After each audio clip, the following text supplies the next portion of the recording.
धमकी कदम खालास जब माथा हमर सनकी।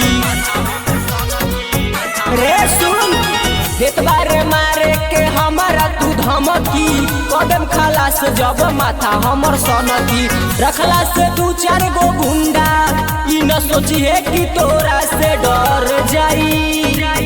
जहिया पाला तोरा जादू जी से पर जाई बेटा कहता नी मामला बिगड़ जाई। जहिया पाला तोरा जादू जी से पर जाई बेटा कहता नी मामला बिगड़ जाई।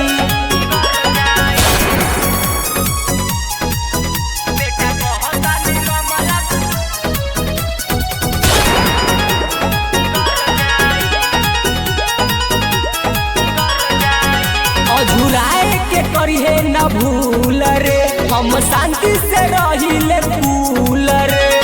जहिया रे डर पर धारा जइबे बाबू ओही जे चटा दे हम धूल रे। बुझले रे बेटा झुराए के करिए न भूल रे हम शांति से रहिले फूल रे।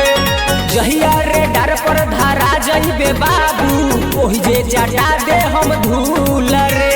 मार पिटइबे तू एतना तोरा देही में दर्द बढ़ जाई। जहिया पाला तोरा जादू जी से पर जाई बेटा कहता नी मामला बिगड़ जाई। जहिया पाला तोरा जादू जी से पर जाई बेटा कहता नी मामला बिगड़ जाई।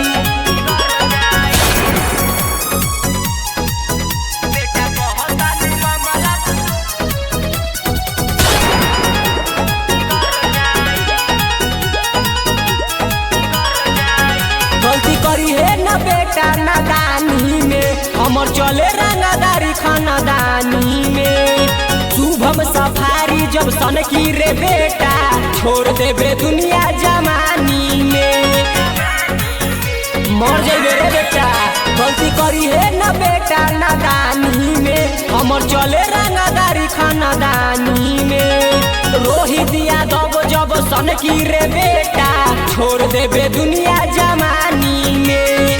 होई बर्दाश्त न रे लल निसु अपन पर जहिया उतर जाई।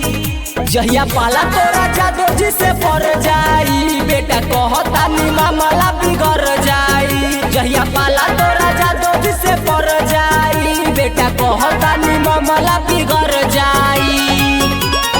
जादू जी से बच के रहिए।